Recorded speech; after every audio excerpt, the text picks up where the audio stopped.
Ngayong gabi, habang nakaupo kami sa hapagkainan ng aking mansyon, may kakaibang pakiramdam ang simoy ng hangin.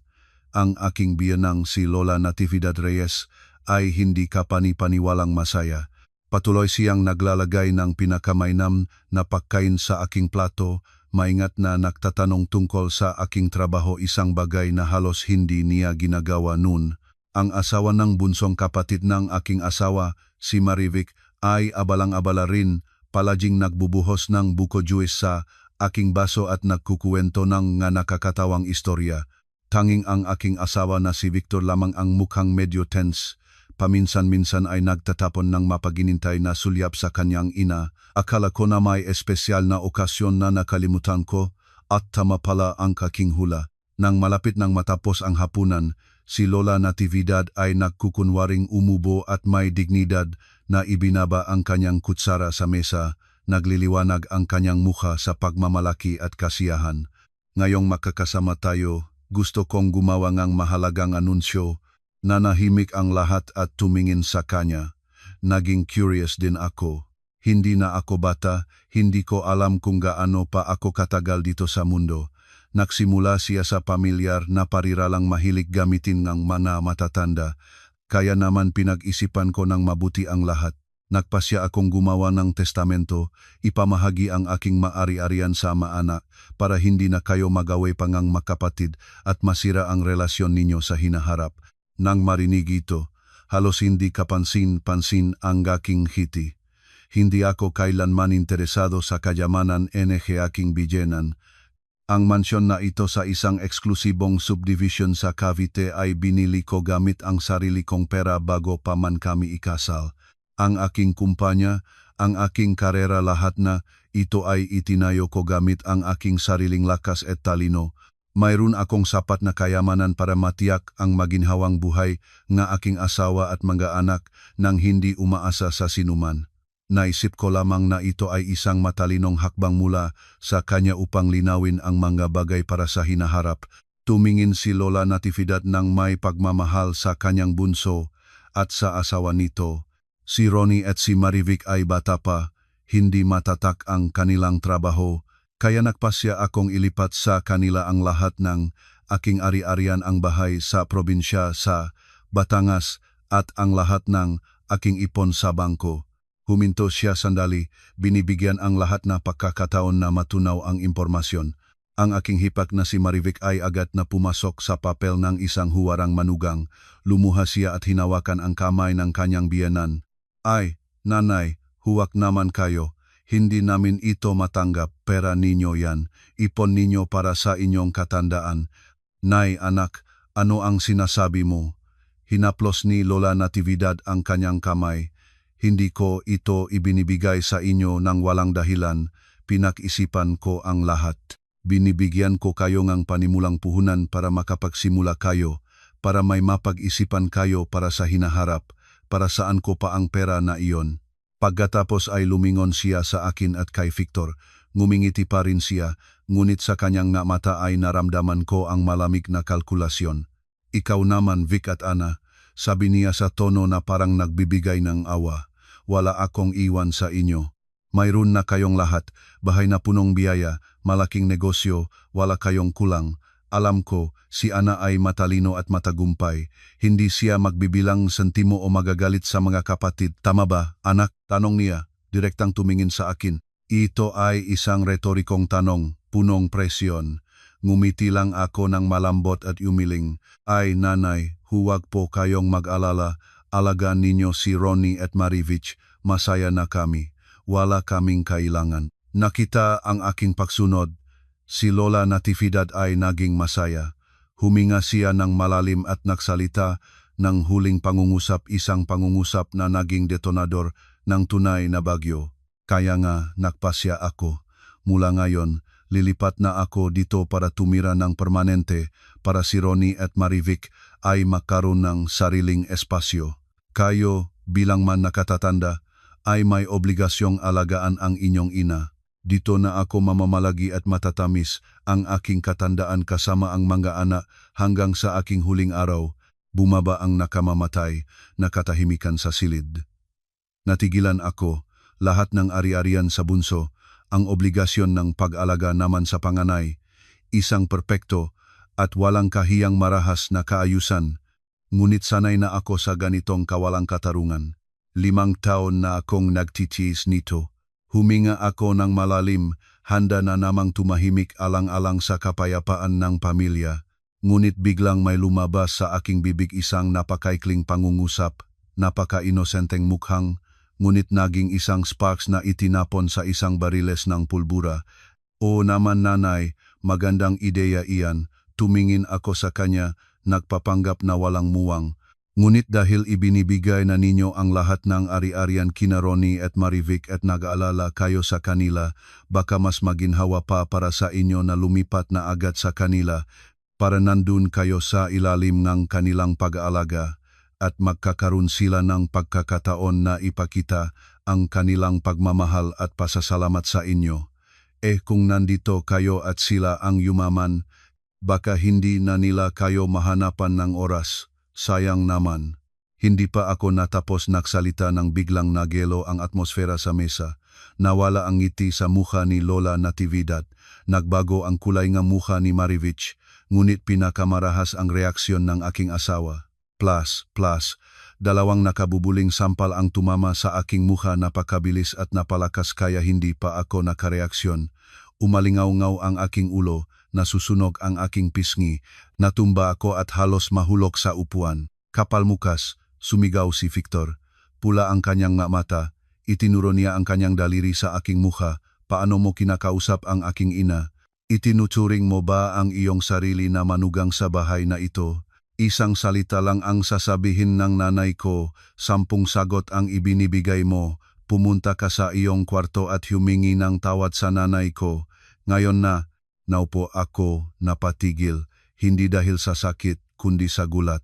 Sa 5 taon ng aming pagsasama, ni hindi siya nag-angat ng boses sa akin, lalo na ang pagtataas ng kamay.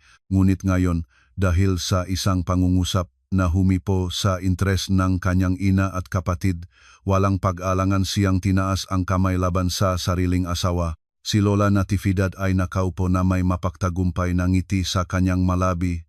Lahat ng aking pasensya ay nagwakas, nawala ang sakit, natira na lamang ang nasusunog na galit at walang hanggang pagamak. Dahan-dahan akong tumayo, pinupunasan ang dugo sa sulok ng aking labi. Hindi ko tiningnan si Victor, inilabas ko ang aking telepono mula sa aking bulsa. "Tama ka, malamig ang aking boses. May kailangang umalis dito." Tahimik akong nadyal ng numero. Sa kabilang dulo, mabilis na sinago, "Seguridad ng subdivision, makinig." Nagsalita si Ana Reyes, may-ari ang mansyon bilang numero 15 sa Sampaguita Street. Malinaw, nang walang kahit counting Tagalog sa boses. "Mayroon akong 2 taong gumagawa ng karahasan sa aking bahay at nagbabanta. Pakipadala ang patrol para agad silang palayasin." Ibinaba ko ang telepono at tumingin sa napatigil na ina at anak. "At para malaman ninyo, pumipitik ako, ito ang aking bahay, at sa aking bahay ay walang sinuman ang may karapatang tumawid sa kahit isang hibla ng aking buhok, lalo na kayong dalawa." Ang kasal na tila perpekto ay natagpuan ang sarili sa gilid ng bangin pagkatapos ng isang hapunan. Ang mangyayari pa ay hindi lamang kuwento ng isang pamilyang alitan, kundi ang paglalakbay ng isang babae tungo sa pagbawi ng kanyang dignidad. Tandaan, ang ilang detalyeng kwento ay maaring nilikha ng artificial intelligence para may hatid ang buong hanay ng emosyon at malalim na aral sa buhay. Ang matatag na kilos ba nga asawa ang katapusan o simula pa lamang ng walang-awang digmaan? 5 taon na ang nakaraan, nang magpasya kaming ikasal ni Victor, pakiramdam ko ay hawak ko na ang buong mundo. Siya ang aking una at tanging pag-ibig. Mabait, may edukasyon. Palagi siyang tumingin sa akin ng may pagsamba. Sa araw ngaming kasal, sa harap ng lahat ng mga kamag-anak, kinuha niya ang aking kamay at nangako na pangalagaan, protektahan at gawing masaya ako sa buong buhay ko. Naniniwala ako sa pangakong iyon nang walang pag-alangan. Ang aking karera sa panahong iyon ay nagsimula ng umangat.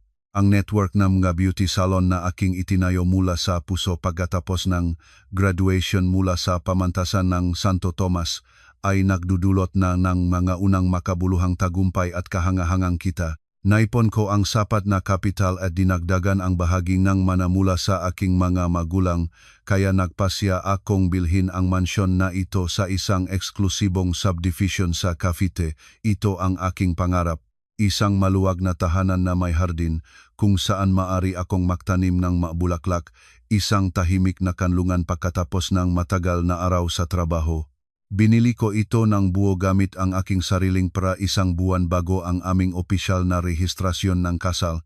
Ang bahay na ito ay bunga ng aking pagsisikap, ang aking pagmamalaki at ang aking lehitimong personal na pag-aari. Pagkatapos ang kasal, lumipat si Victor sa bahay ko. Sa simula, akala ko ito ang magiging aming maaliwalas na pugad, ngunit ilang buwan pa lamang ay isang gabi sa hapunan si Victor ay nag-alinlangan na sinabi, "Ana, gusto kitang kausapin." Hinawakan niya ang aking kamay. Ang kanyang mukha ay may makulit na ekspresyon.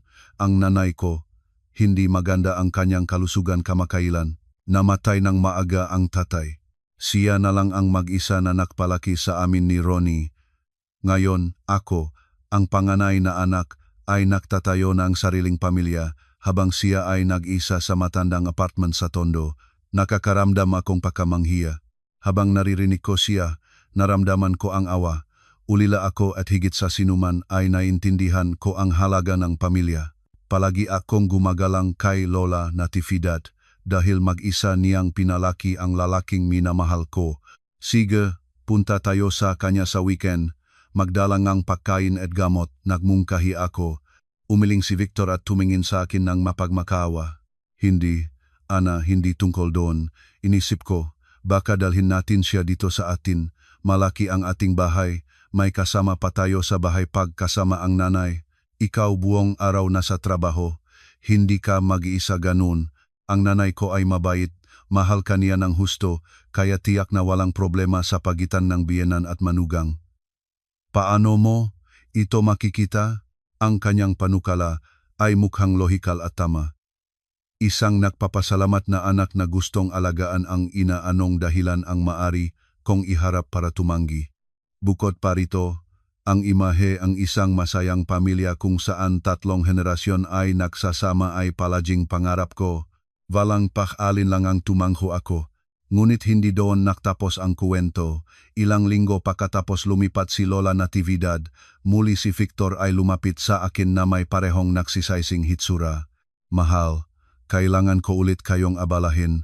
Ang kapatid kong Ronnie ay nakpaplanong magpakasal, ngunit sila ni Marivic ay napakahirap, hindi matatag ang trabaho, walang pera sa sariling tahanan.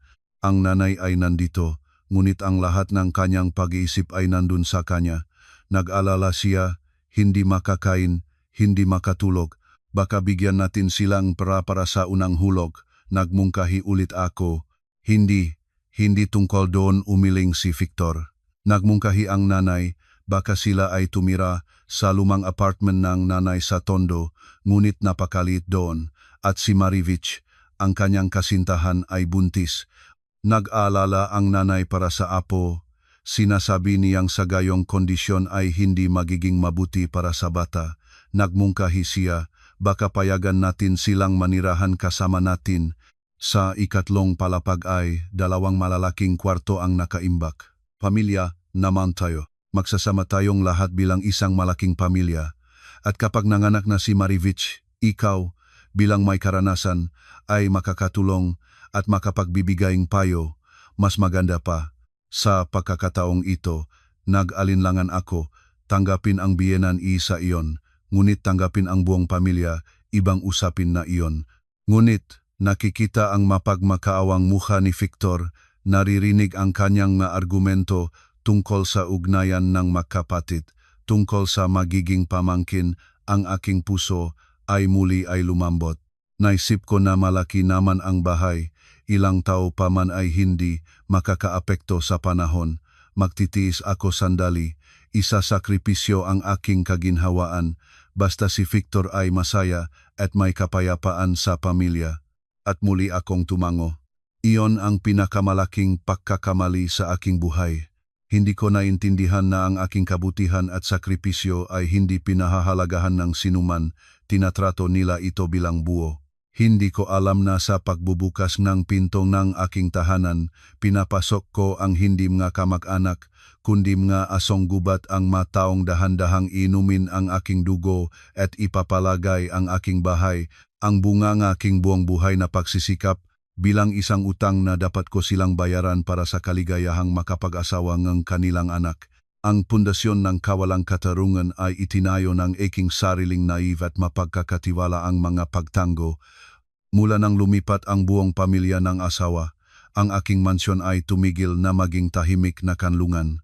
Ito ay naging libreng hotel, isang lugar kung saan ako ang may-ari, ngunit wala akong karapatang pagkaakit.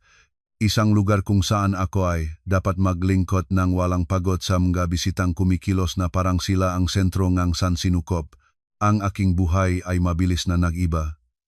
Si Lola Natividad, pagkatapos ng ilang araw ng pagpapanggap na pag-ingat, ay ipinakita ang kanyang tunay na katangian, ang katangian ng isang reyna.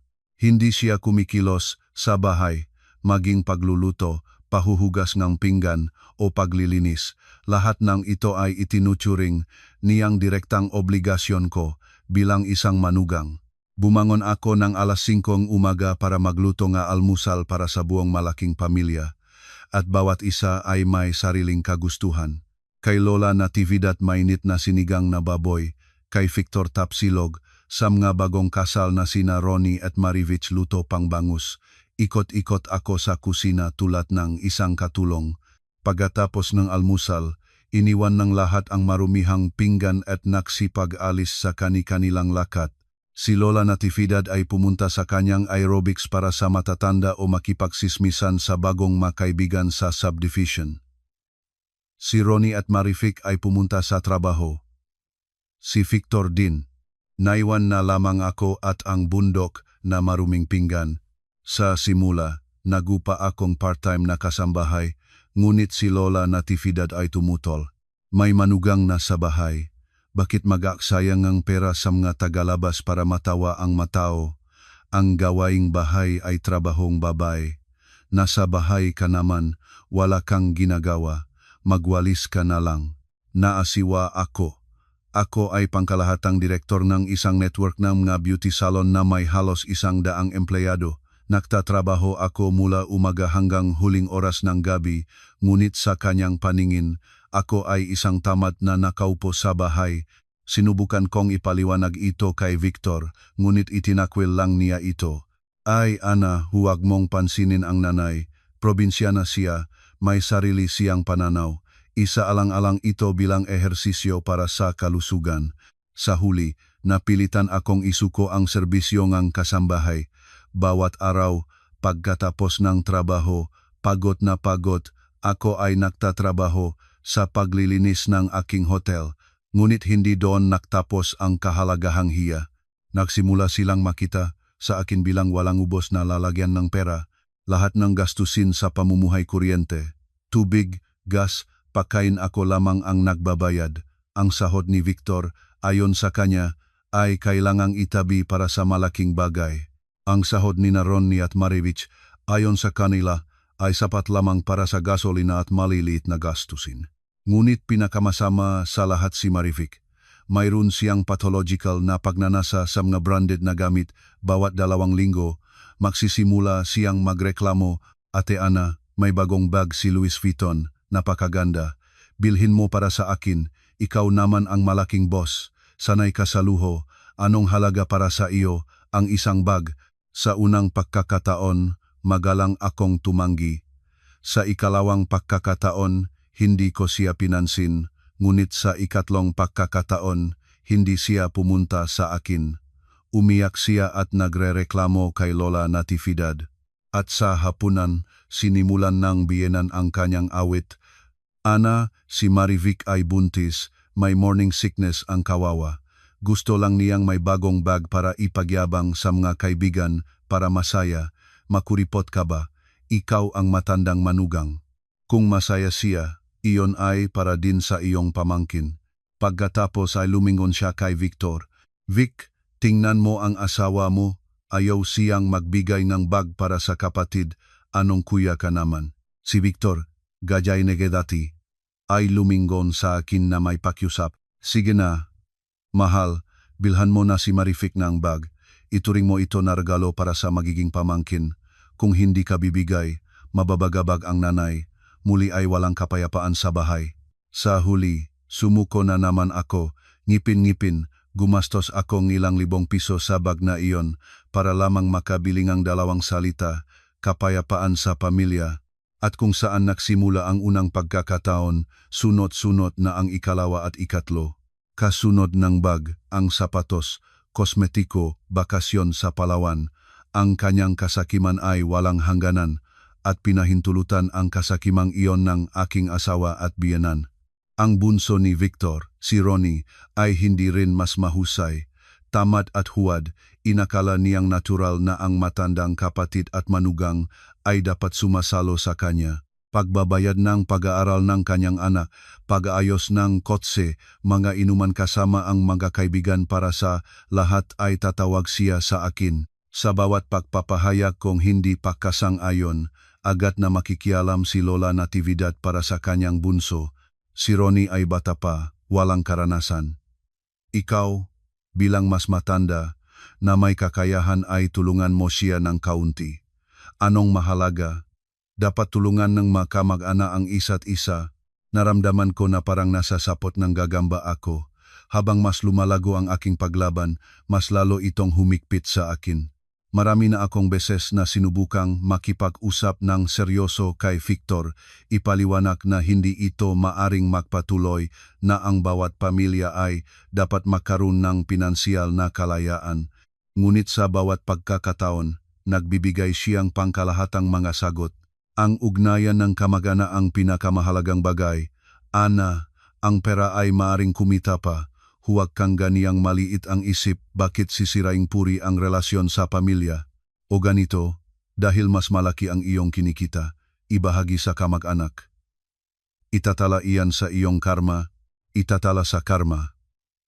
Ang aking sakripisyo at pera sa kanyang paningin ay isang paraan lamang para mapabuti ang karma. Unti-unti akong nagsimulang maunawaan na sa pamilyang ito, hindi ako asawa o manugang. Ako ay instrumento lamang, isang ATM, wala ng iba. Kailangan nila ako hindi dahil sa pagmamahal, kundi dahil sa aking walang ubos na pinansyal na mapagkukunan. Ngunit nun, mahal ko pa rin si Victor. Umaasa ako na balang araw siya ay magbabago, maintindihan ang kahangalan ng gawing ang kanyang pamilya. Hindi ko alam na ang aking katahimikan at pasensya ay nagpapalakas lamang sa kanila, na nagbibigay pahintulot sa kanila na lumayo ng mas malayo. At isang magandang araw, kailangan na nila hindi lamang ang aking pera, kundi ang aking karangalan at dignidad. Sa loob ng 5 taon ng pagsasama sa ilalim ng isang bubong, unti-unti kong natuklasan ang mapait na katotohanan. Ang lalaking labis kong minamahal, si Victor, ay sa katotohanan ay isang malaking bata, walang gulugot at hindi pa lumagong tunay. Palagi siyang nagtatago sa likuran ng kanyang ina, at lahat ng desisyon sa kanyang buhay, mula maliit hanggang malaki, ay ginagawa ni Lola Natividad. Ang kanyang pagmamahal sa akin, marahil, ay tunay, ngunit hindi sapat ang pagmamahal na iyon para malampasan ang kanyang bulak, na paggalang sa ina at walang hanggang sa absurdo na pagpapaamo sa bunsong kapatid. Palagi siyang gumaganap ng papel ng tagapamagitan, ng tagapagpanatili ng kapayapaan, ngunit ang kanyang timbangan ay hindi kailanman naging walang kinikilingan. Palagi itong lumilihis patungo sa kanyang pamilya. Sa bawat pagkakataon na may alitan sa pagitan ko at ng biyenan o hipag, ito ay sumusunod sa isang senaryo.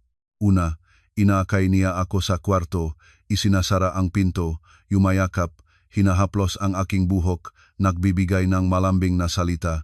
Mahal, alam ko pagod ka, mahal na mahal kita, kalma ka na. Pagkatapos akong panahiminhin, sisimulan na niya ang kanyang walang hanggang kanta. Ngunit Ana, naintindihan mo ba? Matanda na ang nanay, namatay ng maaga ang tatay, mag-isa niyang pinalaki kaming dalawa. Ang ugali nga makamatatanda ay minsan mahirap, medyo lumuma ang pananaw. Mga anak tayo, manugang, magpailalim tayo ng kaunti. Ano ang mangyayari sa atin? Ang kapayapaan sa pamilya ay mas mahalaga kaysa sa anumang katuwiran. Kung patuloy ko pa ring pinagtatalunan ang aking katwiran, dadaan siya sa ikalawang taktika presyon sa aking pagpapahalaga sa sarili at kabutihang loob. Ikaw ay pangkalahatang direktor, isang edukadong babae, may posisyon sa lipunan, bakit makikipagtalo ka sa nanay? Isang simpleng babae siya mula sa probinsya. Ikaw ang amongang bahay, mayroon kang mas maraming kakayahan. Maging mapagbigay, magpakitang pasensya. Ikaw ang nagtatakdangang halimbawa para sa buong pamilya. Matalinong ginawa niya ang kawalang hiyang-hiyang ang kanyang ina na simpleng katangian ng isang taong matanda na, at ang aking pasensya ay isang obligasyon ng isang edukado at matagumpay na babae. At kung hindi rin gumana ang dalawang taktikal na iyon, lumilipat siya sa huling paraan pag-away at mga maling akusasyon. Buong araw akong nagtatrabaho, pagod, uwing ang bahay gusto ko lang kapayapaan at kaginhawaan, pero ikaw ay lagi na lang nagdudulot ng gulo. Talagang hindi ka makakasundo sa napakaliit na bagay. Nanay, wala ka bang pagalang sa aking pamilya? Hindi mo ba ako tinuturing na asawa mo? At sa ganun, mula sa biktima ay biglang nagiging salarin ako isang hindi makatwirang asawa, isang walang pagalang na manugang. At sa huli, para sa kapayapaan sa bahay, para sa magandang mood ng asawa, muli akong humihingi ng tawad kahit wala akong ginawang masama. Naalala ko, isang araw si Lola Natividad ay nakmaneho nga, aking sasakyan ng walang pahintulot gustong ipajabang sa mga kaibigan. Wala siyang lisensya. Hindi niya kilala ang sasakyan at sa huli ay malubhang gumapas ang gilid sa dingding.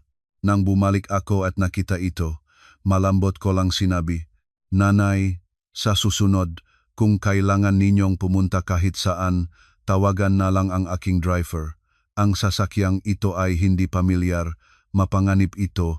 Mula sa isang pangungusap na iyon, nagdulot siya ngang histerya, sinabi na tinutupad ko ang isang piraso ngang bakal at hinahamak ang aking biyenan. Umiyak siya at nagreklamo kay Victor. At nang gabing iyon, 2 oras akong nakinig ng leksyon mula sa asawa tungkol sa utang na loob ng anak. Sa huli, napilitan akong humingi ng tawad sa kanya at kinabukasan ay nagbigay pa akong malaking halaga ng pera para makapunta siya kasama ang mga kaibigan. O ang kwento sa hipag. Pagkatapos manganak, inakala niyang natural na dapat akong mag-alaga sa pamangkin. Iniwan niya sa akin ang anak at buong araw ay nawawala sa mga spasalon, pamimili at kafe kasama ang mga kaibigan. Nang pagod na kong nagipapahiwatig kay Victor na si Marivic ay dapat gumastos ng mas maraming oras kasama ang bata, itinakwil niya ito. Si Marivic ay may postpartum depression, dapat maunawaan mo siya. Tita ka naman, maupo ka kasama ang pamangkin. Anong mahalaga? Magpapasalamat siya sa iyo balang araw. Magpapasalamat. 5 taon, narinig ko lamang ang pangako ng pasasalamat ngunit sa katotohanan, nakita ko lamang ang lalong mahalog na paggamit sa akin. Unti-unti akong naktapos na sa mga mata ni Victor, hindi ako kasama sa buhay, kundi isang instrumento para makamit ang kanyang obligasyon bilang anak. Ginamit niya ang aking sakripisyo, ang aking pera, ang aking pasensya para mapasaya ang kanyang ina at kapatid. Kailangan niya ang lahat, at ang isang matagumpay at mayamang asawa para may pagmalaki sa mga tao at isang ganap na pinag-alagang pamilya para maging isang huwarang anak at matandang kapatid. Nais niyang itayo ang kanyang perpektong imahe sa aking paghihirap at pasensya. Ang kanyang kawalan ng gulugod ay hindi nakmumula sa kabaitan. Ito ay isang mahusay na nakatagong pagiging makasarili. Natatakot siyang saktan ang kanyang ina, natatakot sa mga alitan at pinili ang pinakamadaling daan, ibinigay sa akin ang buong bigat. Ang 2 sampal ng hapunan ay hindi isang mabilis na pagputok ng galit. Ito ay isang lohikal na resulta na maraming taon ng pag-ipon ang sandaling ang kanyang nakatagong pagiging makasarili at patriarkalismo ay nagpakita ng kanilang buong kasuklam-suklam. Nang ang instrumento ako ay nangahas na tumutol sa utos ng kanyang ina, ngunit nakamali siya kahit ang isang instrumento ay may limitasyon ng lakas at nang magdesisyon itong lumaban, tumigil ito sa pagiging isang walang buhay na bagay. Pagkatapos ng aking matatag na replika, isang hindi mapagpalabas na katahimikan ang bumaba sa silid. Natigilan si Lola Natividad. Ang kanyang bibig, handa ng magapoy ng isang bahang panlalait, ay natigil. Tumingin siya sa akin ng tuwid, hindi makapaniwala sa kanyang tainga. Marahil sa loob ng 5 taon, masyadong nasanay siya sa imahe ng isang masunuring manugang na hindi nangahas na magsabi ng kahit isang salitang salungat sa kanya. Ang aking biglaang at determinadong pagtutol ay nasa labas ng kanyang imahinasyon. Namutla si Marific at agad na ibinaba ang kanyang mamata, hindi maglakas loob na tumingin sa akin. Si Ronnie ay naguluhang inilipat ang tingin mula sa ina patungo sa kuya, pagkatapos ay sa akin. Hindi naintindihan kung ano ang nangyayari. Ngunit pinakanatigilan si Victor, nakatayo siya na parang tinamaan ng kidlat. Ang kanyang makamay na ginamit niya para sampalin ako ay nakabitin pa rin sa hangin. Tumingin siya sa akin ng may agam-agam. Hindi niya mapaniwalaan na ang kanyang matimpi, palaging masunuring asawa ay kayang gumawa ng ganitong hakbang, tawagin ang seguridad para palayasin ang sariling asawa at biyenan. Ana, nababalif ka ba? Unang sinira niya ang katahimikan. Nanginginig ang kanyang boses mula sa galit at pagkalito. Ano ang ginawa mo? Naunawaan mo ba ang iyong sinasabi? Naunawaan ko ang lahat. Sumagot ako sa malamig at walang friend-kran kasala na boses. Hinihingi ko na ang 2 taong ng atake at ng insulto sa akin ay lumabas sa aking tahanan. Marinig mo ba ako? Sa iyong tahanan, sumisigaw si Victor. Ang galit ay ganap na nagulit ng kanyang pag-isip. Ito ang ating tahanan. Ako ang iyong asawa. Ito ang aking ina. Anong karapatan mo kaming palayasin? Ang karapatan ng lehitimong may-ari. Ngumiti ako ng mapait. Ipaalala ko sa iyo, ang bahay na ito ay binili gamit ang aking pera at nakalagay sa aking pangalan bago pa man ang aming kasal. Sa legal na punto de vista, ikaw at ang iyong ina ay mangbisita lamang dito, at ngayon ang among bahay na ito ay hindi na nais makita ang bisitang ito. Sa sandaling iyon ay nagpatuktok ang pinto ng malakas. Sa pintuan ay nakatayo ang 2 matangkat na guwardiya mula sa seguridad ng subdivision. Pumasok sila, sinuri ang tensyonong kalagayan at profesional na nagtanong. Magandang gabi, Ginang Reyes. Natanggap namin ang inyong tawag. May nangyari ba? Itinuro ko sina Victor at Lola Natividad. Ang 2 ito ay gumawa ng karahasan at nang atake sa akin. Hinihingi kong agad ninyo silang palayasin sa aking bahay. Hindi ko na sila gustong makita. Ikaw, maglakas loob ka pa. Biglang nagising si Lola Natividad. Sumisigaw siya at tumalon sa akin. Ako ang iyong biyenan. O ikaw na walang utang na loob, ipaparamdam ko sa iyo. Ngunit ang mga guwardiya ay mabilis na tumugon at pinigilan siya. Sinalakay din ako ni Victor, sinusubukang agawin ang aking telepono. Ana, tumigil ka na. Huwag mong palawakin ito. Ano ang iniisip ng kapitbahay? Kahiya-hiya, kahiya-hiya. Tumingin ako sa kanya ng tuwid. Ang aking tingin ngayon ay nagpapahayag ng pahamak lamang. Noong itaas mo ang iyong kamay sa akin, nag-isip ka bang kahiya-hiya?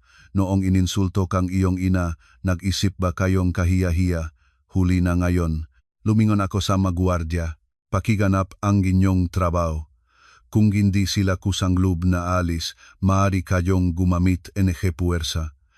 Nakita na ang sitwasyon ay nagpapainit at hindi ako nagbibiro. Nagsimulang kumilos ang magwardya. Isa ang humawak kay Lola Natividad. Ang isa naman ay itinulak si Victor patungo sa labas. Bitawan ninyo. Alam ba ninyo kung sino ako? Idemanda ko kayo sa batas na iyan sa iligal na panghihimasok, sumisigaw, at nagpuputok si Lola Natividad. Si Victor ay nagsumikap na lumaban, lumingon sa akin na may tingin na punong galit at pagmamakawa. Ana, pakiusap, huwag. Bigyan mo akong 1 minuto. Kausapin natin ito. Ngunit malamig ko lamang iniling ang aking ulo. Ang pinto sa aking puso ay nagsara ng tuluyan. Sa uli, sa harap NG aking determinasyon at profesionalismo NG seguridad. Ang ina at anak ay pinaalis sa labas NG bakuran. Ang bunso at asawa nito, nakita ang nangyari, ay mabilis na nagimpa ng kanilang magagamit at sumunod. Ang mabibigat na iron gate ay bumagabog ng may pagnangalit na nagpaghiwalay ng dalawang mundo. Sa labas ang walang tigil na mga sumpa at sigaw ni Lola Natividad, ang pagkakatok ni Victor sa bakuran. Sa palihit ay nagsimulang magtipon ang mga kapitbahay, naktuturo at nakbubulong-bulongan. Sa loob ako, mag-isa sa malaking malamig na mansyon. Hindi ko naramdaman ang tagumpay paghihinagpis at kawalan lamang. Lumapit ako sa bintana at bahagyang itinungo ang kurtina. Sa dilaw na liwanag ng ilaw sa daan, nakita ko si Victor na sinusubukang dalhin ang kanyang ina, ngunit ayaw nitong umalis. Umupo lang siya sa sahig at umiyak. Anong kahabag-habag na pananaw? Ibinaba ko ang kurtina at lumayo. Sa gabing iyon, hindi ako natulog. Nakaupo ako ng mag-isa sa kadiliman. Sa pisngi ko ay nasusunog pa rin ang bakas ng kamay ni Victor. Ang telepono sa mesa ay walang tigil na nagliliwanag mula sa mga mensahe at tawag. Dosenang masumpa mula kay Lola Natividad ang pinakamarumi at pinakamakalasong masalita na maari mong isipin. Dosenang mensahe mula kay Victor. Minsan mga banta, pagsisisihan mo ito. Minsan pagmamakaawa, mahal, nagkamali ako. Papasukin mo ako sa bahay. Hindi ako nagbabasa at hindi sumasagot. Tinitignan ko lang ang maito. Ang pader ng aking katahimikan ay itinatayo na. Alam ko na hindi ito ang katapusan. Ito ang simula pa lamang ng walang awang digmaan. At sa digmaang ito, hindi na ako muli pang mag-atras. Kinabukasan, nagising ako na may matinding sakit na ulo at mabigat na puso. Halos hindi ako nakatulog sa buong gabi. Alam ko na pagkatapos ng gabing iyon na punong kahihiyan na ginugol sa labas, ang ina at anak ay hindi papayag. At gayang inaasahan ko, ang kanilang atake ay dumating ng mas mabilis kaysa sa aking inakala. Ito ay hindi na mga sumpa sa telepono, kundi isang direktang atake na naglayong tamain kung saan, sa kanilang palagay, ako ay pinakamahina ang aking karera at reputasyon. Bandang 9:00 ng umaga, nang dumating na ako sa opisina at naghahanda para sa isang mahalagang pulong kasama ang mga kasosyo, nagmadaling pumasok sa aking opisina ang aking sekretarya na mumutla. Ginang Reyes, nandiyan. Lumabas kayo, tingnan ninyo. Nakunutan ko ang kilay. May masamang pakiramdam, nagmadali akong pumunta sa lobby. Isang mapagulo at magulo na eksenang nagpakita. Si Lola Natividad, ang aking biyenan, ay nakaupo sa sahig sa gitnang festibule. Ang buhok ay gusot-gusot, ang damit ay kulubot. Umiyak siya, humahampas na mga kamay sa nagniningning na marmol na sahig at nagdaing ng malakas. Mga magandang tao, tingnan ninyo. Ang manugang ko, ang malaking direktor, mayaman, ngunit gaano siya kawalang utang na loob. Pinalayas niya ang matandang inangang asawa sa kalagitnaan ng gabi sa ilalim ng ulan. Anong kasalanan ko? 2 salita lang sinabi ko sa kanya. Hindi na niya ako pinagpapahalagan. Tinawagan ang guwardiya para palabasin ako. Kailangan ba ang isang manugang na gawin ito sa biyenan? Sa tabi niya ay nakatayo si Victor na may mukha na punong kalungkutan. Siya ay nasa pareho pa ring gusot na damit ng kahapon na may madilim na bilog sa ilalim ng mga mata. Hindi siya nagsasalita. Paminsan-minsan ay tinutulong ang ina at lumiliko para lihim na mapunasan ang luha. Perpektong itinatanghal nila ang dula ang marangal na ina at ang mapagmahal na anak, sinaktang ng masamang manugang. Marami sa aking mga empleyado at mga kliyente mula sa ibang kumpanya sa gusali ang nakakatipon, naktuturo at nagbubulong-bulongan. Ang ilan ay inilabas ang kanilang mga telepono at nagsimulang kumuha ng video. Ang Direktor Reyes mukhang elegante, ngunit ganito pala siya sa biyenan. O, ang hitsura ay mapanlinlang, mayaman ngunit walang konsyensya, kawawa namang matanda. Gaano naman siya nadamay kung nagpasya siya rito. Ang mabulong at nakokondenahin at nakikiramay na mga sulyap ay nagsimulang pumunta sa aking direksyon.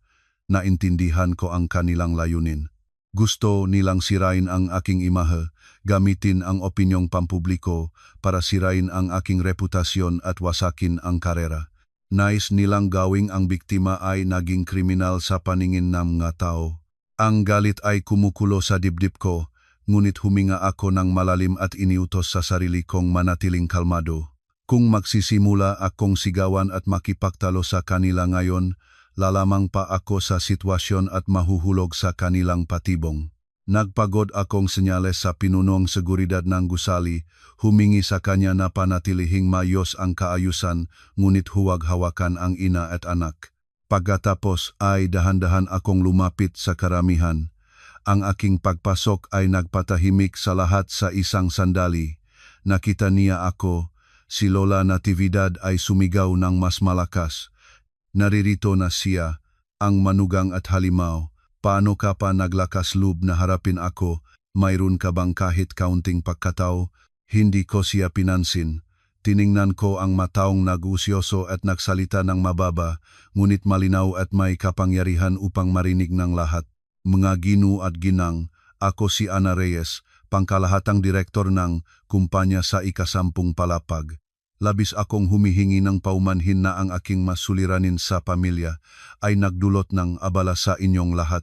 Ang inyong naririnig mula sa aking biyenan ay ang kanyang bersyon ng makapangyayari. Kung ano ang totoo. Sa palagay ko, ang batas at ang konsyensya ng bawat isa ay magpapasya ng makatarungan. Uminto ako, sandali at nagipatuloy, na nagipapanatili enige kahangga-hanggang kaumado.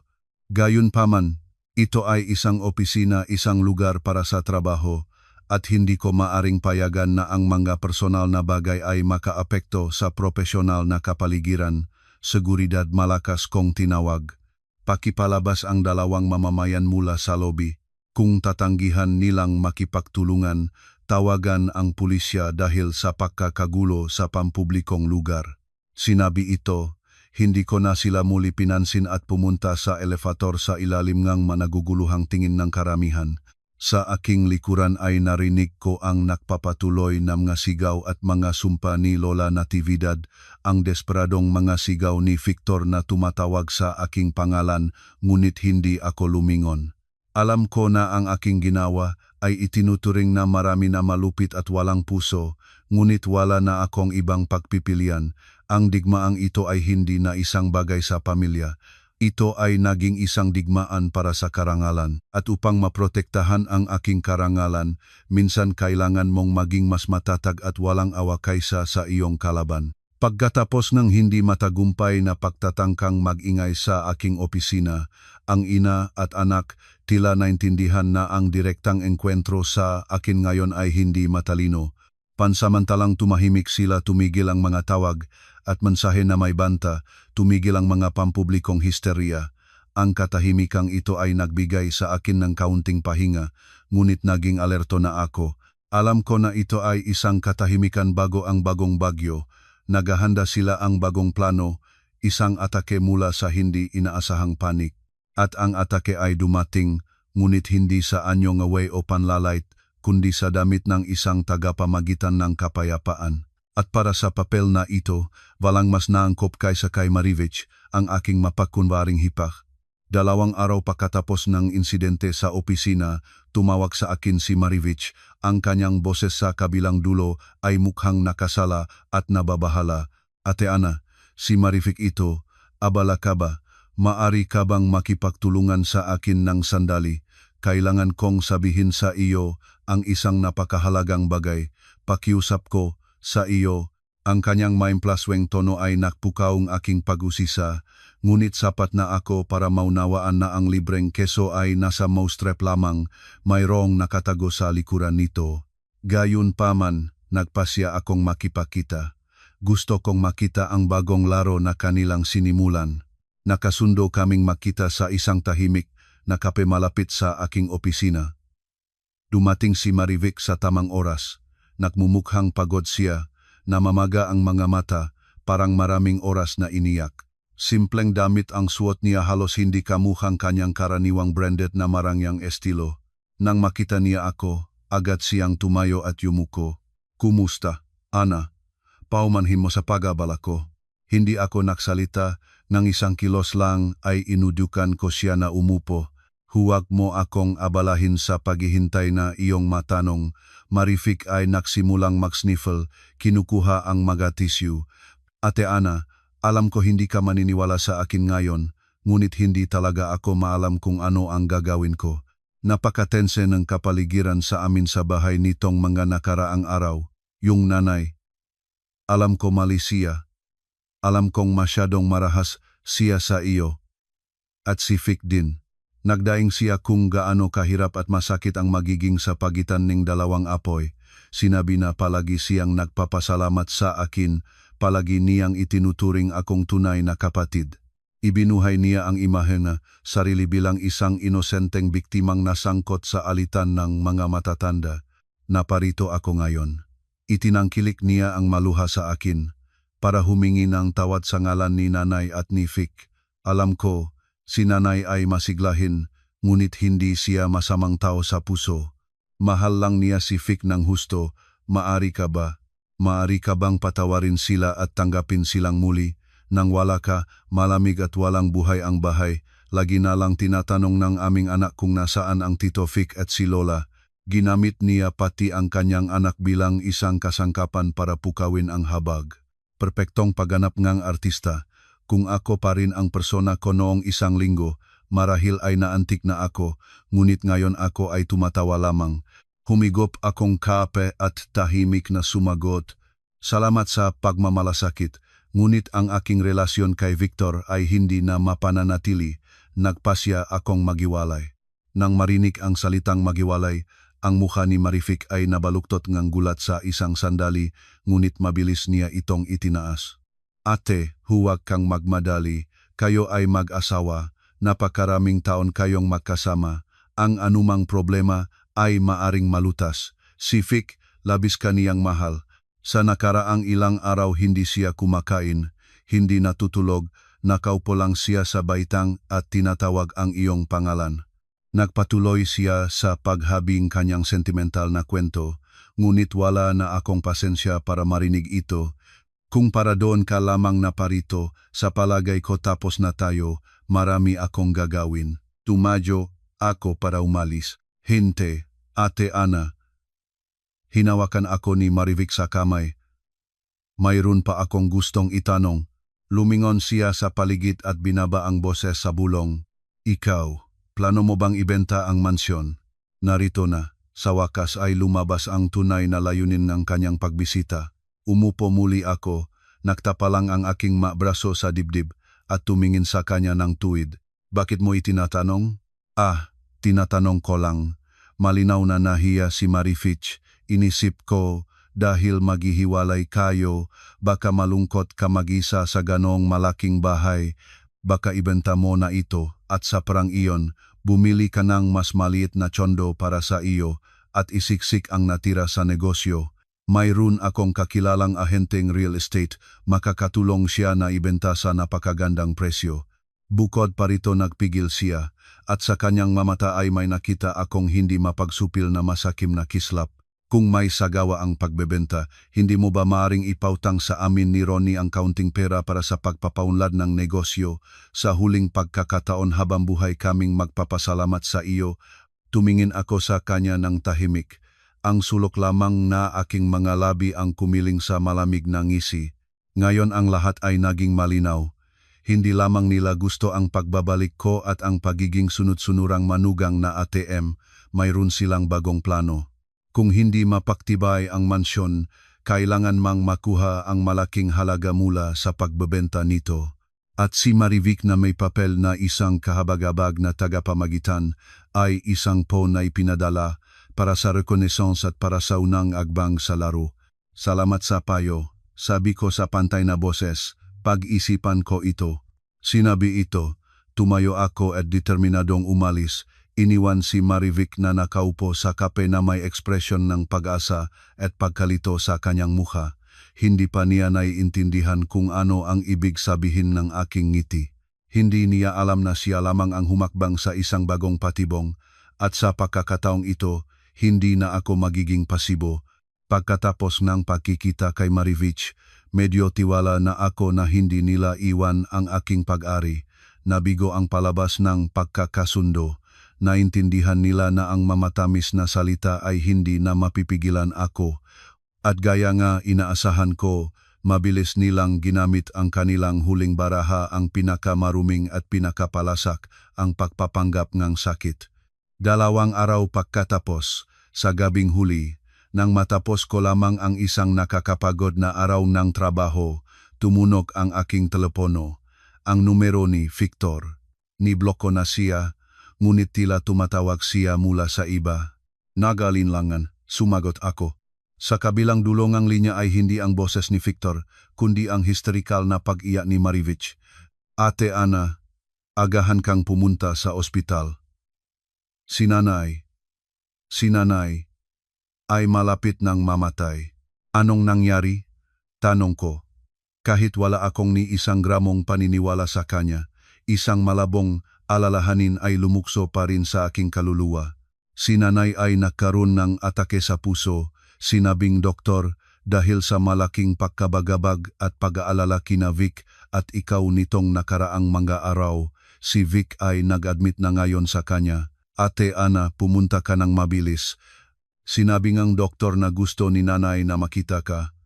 Sa huling pagkakataon, umiyak si Marivic at nagsalita ng magulo.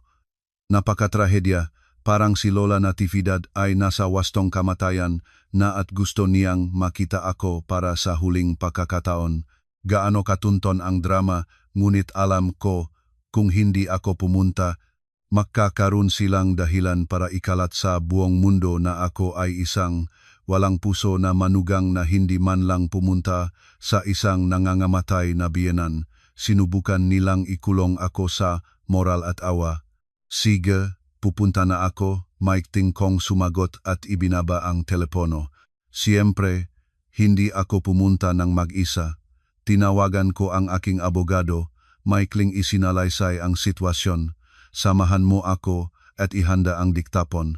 Dumating kami sa ospital. Si Victor ay naghihintay na sa labas ng emergency room. Nagmumukhang pagod siya. Mamumula ang mga mata, perpektong naglalaro ng papel ng isang nag-aalalahanin na anak. Nang makita niya ako, nagmadali siya at hinawakan ang aking mga kamay. Ang kanyang boses ay punong pagkondena at sakit. Ana, naparito ka. Tingnan mo ang ginawa mo sa nanay. Masaya ka na ba ngayon? Kung may mangyayari sa kanya, magiging maayos ang iyong buhay. Sinubukan niyang itapon ang buong kasalanan sa akin. Hindi ako sumasagot. Malamig na lamang na inalis ang kanyang kamay. Kamusta si nanay? Ang doktor ay nasa reanimation. Critical ang kalagayan.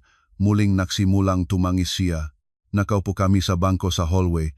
Pagkaraan ng ilang oras, lumabas ang isang doktor mula sa reanimation. Tinanggal ang kanyang mask. Ang kanyang mukha ay tense. Sino ang makamag-anak ng pasyenteng si Lola Natividad Reyes?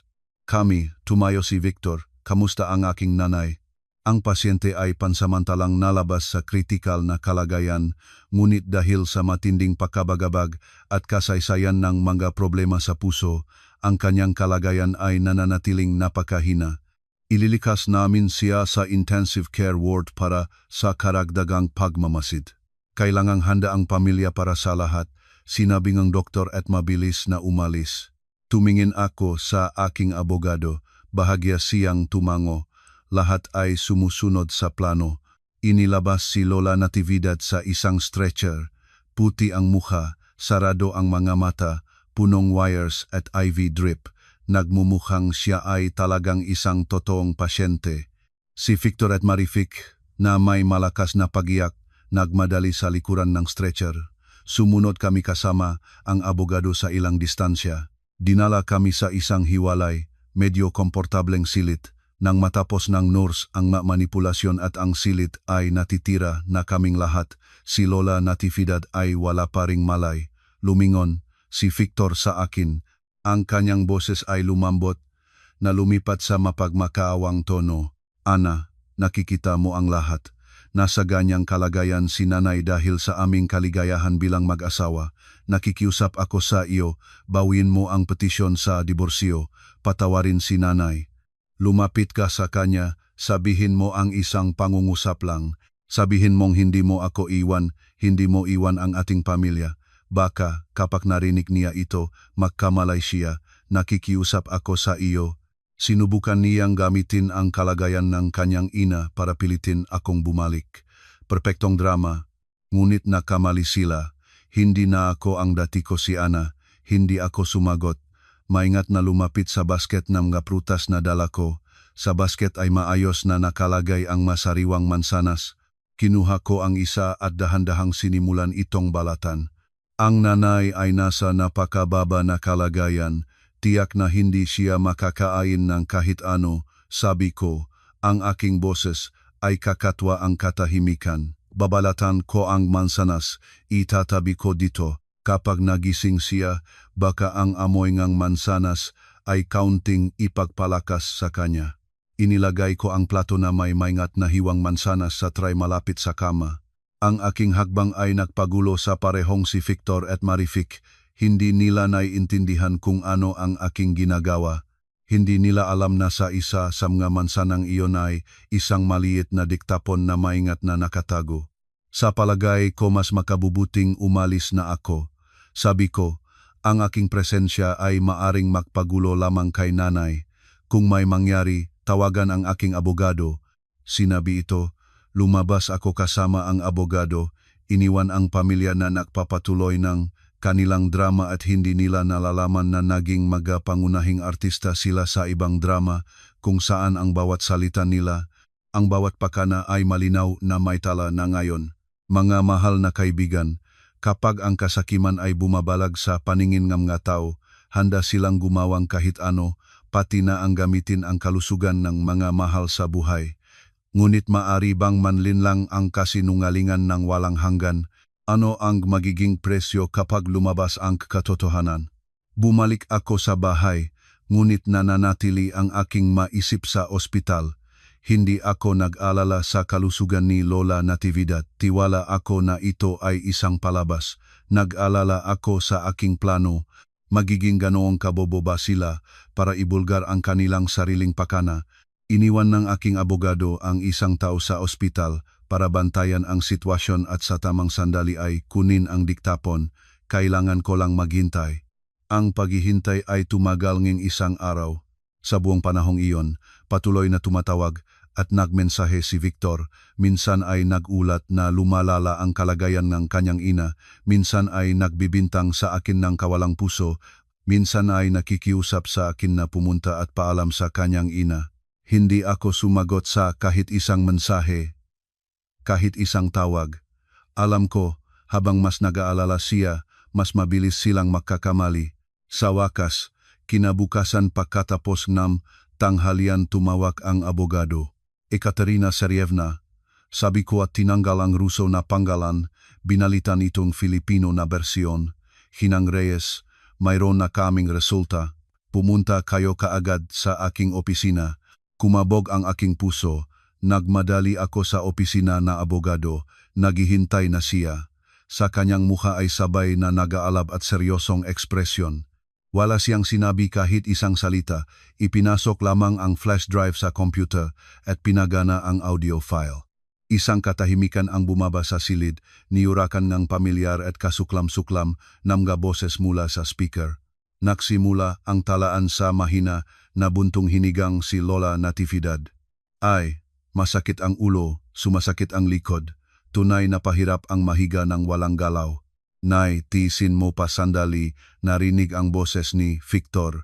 Umalis na iyon, marahil natakot. Tumawak na ako muli sa kanya.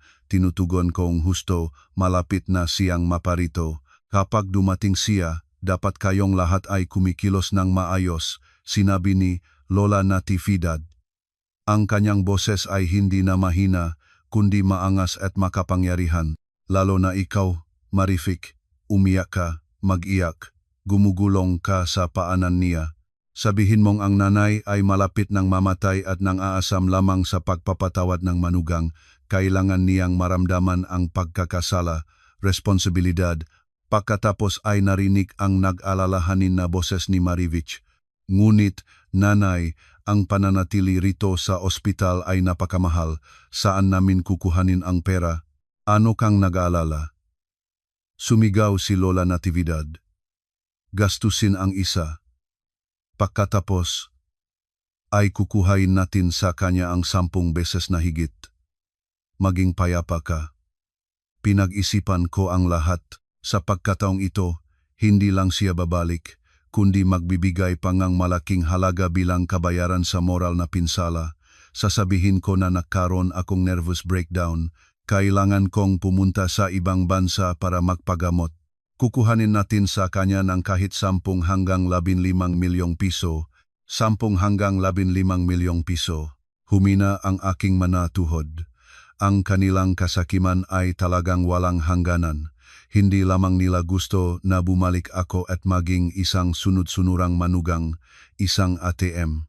Nais nilang gawing isang gatas baka ako at pigayin hanggang sa huling patak. Paano kung hindi magbigay? Tanong ni Victor. Hindi magbigay, huminging ang tawang si Lola Natividad. Ang tawang iyon ay kasuklam-suklam, hindi magbigay, mayroon tayong iba pang paraan.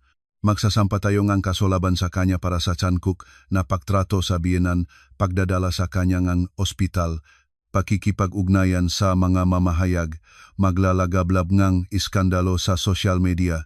Si Ana ay isang pampublikong tao, higit sa lahat ay natatakot siya sa kanyang reputasyon. Kaya siya mismo ang magdadala ng pera para patahimikin tayo. Naintindihan mo, anak? Natapos ang talaan, ngunit sa aking ulo ay nakahari ang bagyo. Ang buong plano nila mula sa pagpapanggap ng sakit at palabas hanggang sa pagpipilit at blackmail ay nabunyag sa lahat ng kasuklam-suklam na katotohanan. Wala silang kaunting pag-iingat kahit kaunting pagkatao. Mga taong ganap na walang konsyensya, ganap na walang pagpapahalaga sa kapwa. Ginang Reyes, nagsalita ang aking abogado ng may kumpiyansa. Sa talaang ito, mayroon tayong lahat ng ebidensya para magsampa laban sa kanila sa korte para sa panlilibak at pagtatangkang panloloko. Tumango ako, ngunit sa aking kaluluwa ay iba ang pakiramdam. Hindi ko lang gustong manalo sa korte. Gusto ko nilang bayaran ang mas mataas na presyo. Gusto ko nilang maranasan sa kanilang sarili kung ano ang ibig sabihin ng makulong sa sulok, kung ano ang kahulugan ng desperasyon, nang ang lahat na iyong pakana ay nabunyak na. Gusto ko na ang katapusan na, palabas na ito ay maging kapitapitagan at hindi malilimutan. Tumingin ako sa abogado, sa aking magamata ay kumislap ang malamig na determinasyon. Abogado de la Cruz, mayroon akong ibang plano. Mga mahal na kaibigan, nakikita ang ganitong masamang loob na mga pakana at walang hanggang kasakiman, sinuman sa atin ay mararamdaman ang galit. Ngunit ang buhay minsan ay nangangailangan hindi lamang ng kaparusahan sa pamamagitan ng batas, kundi ganitong mga aral na pipilitin sa mga salarin na aminin ang kanilang pagkatalo. Gaano karaming katakutan ang maaring maging paghihiganti ng isang babae na naitulak sa limitasyon. Sa hawak na ang trumpeta, hindi ko inagahan ang paglalantad nito. Alam ko na para sa magandang katapusan ng dula, kailangan ng malaking entablado at maraming manunod. Nagpasya akong hindi na magdepensa. Aatakehin ko. Ngunit sa paraan na hindi nila maisip, nagpadala ako ng mensahe kay Victor Maikli, ngunit may bigat. Natanto ko ang aking pagkakamali. Pupunta ako sa ospital. Gagawin ko ang lahat ng gusto ni nanay, basta maging malusog siya. Nang matanggap ni Victor ang aking mensahe, nasa ikapitong langit siya sa kasiyahan, agad siyang tumawag. Ang kanyang boses ay puno ngang kagalakan at tagumpay. Alam ko na ang aking asawa ay mabuting tao. Pumunta ka na ng mabilis, labis na inabangan ni nanay. Pupunta ako, sumagot ako. ngunit hindi mag-isa. Iimbitahan ko ang lahat ng mga tiyo at tita natin mula sa makabilang panig para maging masaksi sa aking pahingi ng tawad. Gusto ko makitang lahat ang aking tapat na pagsisisi. Nahanda na rin ako ng pera para sa pagpapagamot at pagbabago ni nanay. Dadalhin ko sa akin. Ang aking panukala ay nagulat kay Victor, ngunit ito ay masyadong lohikal at kanais-nais para sa kanya.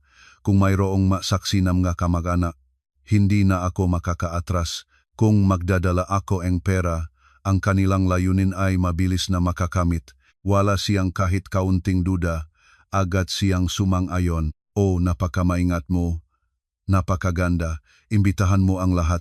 Iulat ko na agad kay nanay. Kaya naman, sa kwarto mismo ni Lola Natividad sa ospital ay isang mabilis na pagtitipon, NG, pamilya, ang nayayos. Humingi ako sa aking mga kamag-anak na imbitahan ang pinakamarangal at may autoridad na mga miyembro ng parehong pamilya. Humingi rin akong isang kaibigan, isang mamamahayag na dumalo bilang isang kakilala para i-record ang lahat ng nangyayari. Sa araw na iyon, ang tahimik na kwarto sa ospital ay naging maingay at masikip na lugar. Ang nga tiyo at tita mula sa makabilang panig ay puno nga silit. Lahat ay may seryosong mukha. Ang pamilya ni Victor ay hindi makapagpigil ng kanilang tagumpay. Si Lola Natividad ay nakahiga pa rin sa kama, ngunit inayusan ni Marific ng kaunti. Nagmumukhang mahina siya, ngunit hindi walang buhay. Si Victor ay nakatayo sa tabi, naglalarong papel ng isang anak at asawang nabuhusan ng lahat ng pag-aalala. Nang pumasok ako, lahat naktingin ay nakatuon sa akin. Payak ang aking damit, mahinang makeup para magmukhang pagod. Sa aking makamay ay isang briefcase. Lumakat ako sa gitnang nakasilit at yumuko sa lahat na kunaroroon. Maginuad ginang na matiyo at tita, nanay, Victor, nagsimula ako. Ang aking boses ay nanginginig, may luha sa mga mata. Inimbitahan ko kayong lahat. Una, para bisitahin si nanay at ikalawa, para maibigay ang aking pinakatapat na pahingingang tawad. Lumingon ako sa kama kung saan nakahiga si Lola Natividad. Sa kanyang mata ay may nakikitang pag-aasam. Dahan-dahan akong lumuhod. Nanay, nagkamali ako ang walang utang na loob. Ito ang walang ingratitude na naging sanhi ng inyong pagkabalisa at pagkakasakit. Pakiusap ninyong patawarin ako. Perpekto ang aking palabas. Sa silid ay naksimulang mangusap na bulong. Ang ilan ay nawa, ang iba ay nakondena sa akin. Naramdaman ng Lola Natividad ang kanyang kapangyarihan. Iniunat ang kanyang kamay at sa mahina na boses ay nagsabi, "Tumayo ka, anak, tumayo ka. Hindi kita sinisisi. Ang mahalaga ay natanto mo ang iyong pagkakamali." Tumayo ako, pinunasan ang luha at binuksan ang briefcase. Sa loob, mayos na nakahanay ang mga bundle ng pera. Ito ay 2 milyong piso na aking inihanda para sa pagpapagamot at pagbabago ni nanay. Alam ko na ang ito ay hindi makakapagbabago ng aking kasalanan, ngunit ito ay lahat ng kaya kong ibigay mula sa aking puso. Sa pagtingin sa pera, ang mamata nina Lola Natividad at Victor ay nagnieba. Naniniwala silang ganap na ako ay nasira na. Patawarin mo na siya, Natividad, sinabi ngang matandang tiyo ni Victor, ang pinaka-iginagalang na tao sa kanilang angkan. Anong nagdaan ay nagdaan na, ang kapayapaan sa pamilya ang mahalaga. Oh, tapos na ang nakaraan. Ang kapayapaan ay higit sa lahat. Nararamdaman ang pangkalahatang suporta. Sinimulan ni Lola Natividad ang panghuling yugto ng kanyang palabas. Dahan-dahang umupo siya, kinuha ang aking kamay. Ang kanyang nga mata ay napunong luha. "Anak, hindi ko kailangan ang iyong pera. Kailangan kong isang pangako mo lamang. Pangakuan mo ako na mula ngayon ay hindi ka na sumasalungat sa akin. Magiging mabait at magalang kang manugang na mabubuhay kayo ni Vic ng masaya at hindi na kailanman magsasalitang diborsyo. Nangangako ka ba? Nais niyang iugnay sa akin ang pangako sa harap ng lahat ng mga kamag-anak." Tumingin ako sa kanya ng tuwid. Biglang lumitaw sa aking mga labi ang malamig na ngiti. "Paumanhin, nanay, ngunit hindi ko magagawa iyang pangako. Isang katamang-katamang katahimikan ang bumaba sa silid. Nagpatuloy si Lola Natividad Nachichilian Dahiw. Ang pangako ay ibinibigay lamang sa mga mapagkakatiwalaan at para sa mga sinungaling at intrigero na nakakasala laban sa iba, mayroon lamang batas. Sinabi ito, lumingon ako mula sa kanya at tumingin sa malaking telebisyon na nakasabit sa dingding. Mula sa aking bulsa ay inilabas ko ang remote control. Mga mahal na tiyo at tita, bago ako gumawa ng pangwakas na desisyon, nais kong panorin ninyo ang isang maikling pelikula. Ang dula, sigurado akong magiging napaka-interesante. Pinindot ko ang pindutan, nagilaw ang screen ng telebisyon at mula sa mga speaker ay lumabas ang pamilyar na mga boses ni na Lola Natividad, Victor at Marific. Malinaw, salita sa salita, inilalantad ang buong pakana nila kasama ang pagpapanggap ng sakit at pangingikil. Ang aking palabas ay natapos na. Ang kanilang palabas ay nagsisimula pa lamang. Nang mula sa mga speaker ng telebisyon ay dumaan ang pinakamasamang loop at pinakamasamang nga salitang ang pamilya ni Victor, ang silid ay natulala. Ang hangin ay naging makapal kaya tila maari mong marinig ang pakakahum ng isang langaw. Ang mga tiyo at tita na ilang minuto lang ang nakaraan ay nagtuturo sa akin ay walang galaw na nakaupo. Ang kanilang mga mukha ay nagbago mula sa pagkabigla hanggang pagkagulat at pagkatapos ay galit. Gastusin ang isa, pagkatapos ay kukuhanin natin sa kanya ang 10 beses na higit. Kukuhanin natin sa kanya ng kahit 10 hanggang 15 milyong piso. Hindi magbigay, magsampa tayong kaso, pakikipag-ugnayan sa mga mamahayag. Ang bawat salita ay isang martilyo na tumatama sa maskara na kabanalan na maingat na itinayo ng pamilyang ito. Ngunit pinakanalaman mismo sila. Si Lola Natividad, na naglalaro ng papel ng isang nangamatay na pasyente, ay biglang umupo ng tuwid sa kama. Ang kanyang mga mata ay lumabas ng bahagya nang makita ang nangyayari sa screen. Nakalimutan pa niya na siya ay totoong may sakit. Ang kanyang mukha ay naging puti tulad ng papel. Ang ngalabi ay gumagalaw, ngunit walang maring masabi. Nakatayo si Victor na parang tinatamaan ng kidlat. Nanginginig siya. Inilipat ang kanyang tingin mula sa screen patungo sa akin. Ang kanyang nga mata ay puno ng katakutan at kawalan ng paniniwala. Hindi niya maaring intindihin kung paano ang pinakalihim na mga pag-usap, ang pinakapalihim na mga pakana ng kanilang pamilya ay nailagay sa harap ng publiko. Si Marivich ay matagal nang nakaupo sa sahig, takip ang muka ng mga kamay at umiyak. Si Ronnie ay nagtataka at naguluhang inilipat ang kanyang tingin mula sa ina patungo sa kapatid, pagkatapos ay sa akin, hindi naiintindihan kung ano ang nangyayari. Nang matapos ang talaan, katahimikan pa rin ang nasa silid, ngunit ito ay isang kahindik-hindik na katahimikan, katahimikan bago ang bagyo. Unang sinira ang katahimikan ang matandang tiyo ni Victor, ang pinaka-iginagalang na tao sa kanilang angkan. Tumayo siya. Ang kanyang mukha ay nagkulay uba sa galit. Lumapit siya kay Lola Natividad at itinuro ang kanyang daliri sa kanyang mukha. Ang kanyang boses ay nanginginig sa pagkagalit. Natividad, mayroon ka bang kahit kaunting pagkatao? Ano ang iyong ginawa? Pinayagan mo ang buong aming angkan. Paano nag-asal si Ana sa iyo at nagpasya ka sa ganitong kasamaan? Mayroon ka bang kahit kaunti na konsyensya? Pagkatapos ay lumingon siya kay Victor. Ikaw ang kanyang asawa, ang panganay na anak sa pamilya. Sa halip na ipagtuwid siya, sumunod ka sa ina mo at nakibahagi sa mga maruming gawain.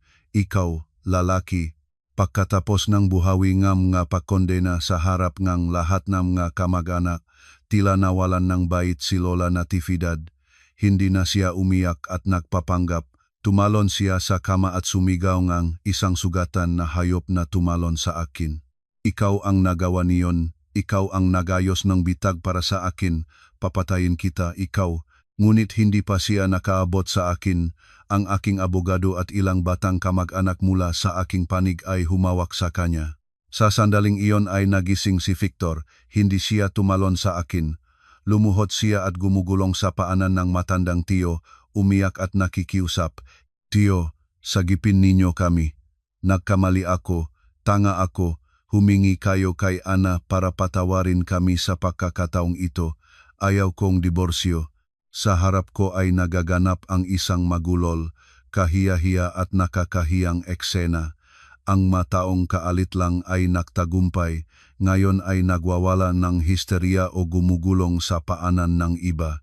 Walang sinabi ako, nakatayo lamang ako at maingat na nagmamasid, walang naramdaman na tagumpay, walang awa, pagod lamang at pagkamuhi, panahon na para tapusin ang palabas na ito.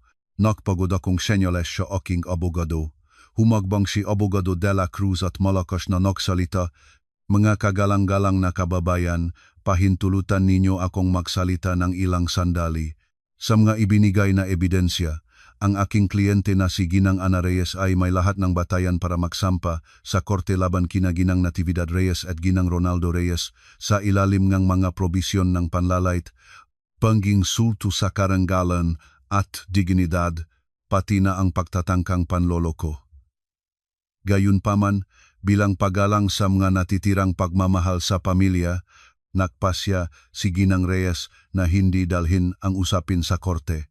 Sa pagdinig nito, samgamuka ni na Victor at Lola Natividad ay kumislap ang pag-asa.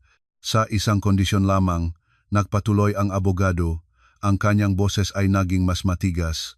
Si Ronaldo Reyes ay dapat kusang loob na pumirma sa kahilingan ng diborsyo na inihanda ni Ginang Reyes na may kondisyon na siya ay aalis ng walang anumang ari-arian.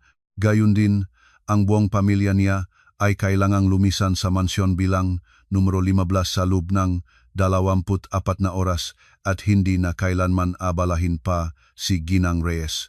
Ito, inilagay niya sa mesa ang kahilingang pirmado ko na. Ang nag-isang paraan para mapanatili ninyo ang natitirang mukha, ang pagpili ay nasa inyo. Ang ultimatum ay inilabas na, malinaw, matigas at hindi maaring talakayin. Alinman ay mawalan silang lahat at humarap sa batas, o mawalan silang lahat, ngunit mananatiling malaya, alam ko kung alin ang kanilang pipiliin. Sa harap ng napakamalinaw na ultimatum, ang pamilya ni Victor ay walang natirang pagpipilian. Nakulong sa sulok sa banta ng kriminal na pag-usig at ang kasakiman ay sa wakas ay nagbigay daan sa takot. Ang matandang tiyo, nang marinig ang makondisyon ng abogado, ay walang pag-aalinlangang lumingon kay Victor at sumigaw.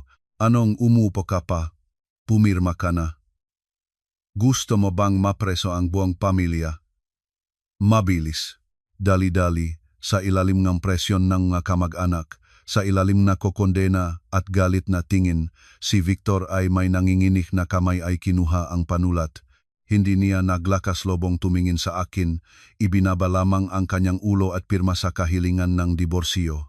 Baluktot, malabo ang pirma na naglagay ng tuldok sa aming 5 taon na kasal.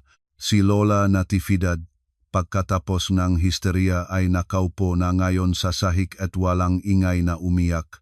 Naintindihan niya na mula sa sandaling ito nawala niya ang lahat, ang mayamang manugang, ang marangyang mansyon at kahit ang minamahal na bunso na naghihintay na ngayon ang malabong kinabukasan.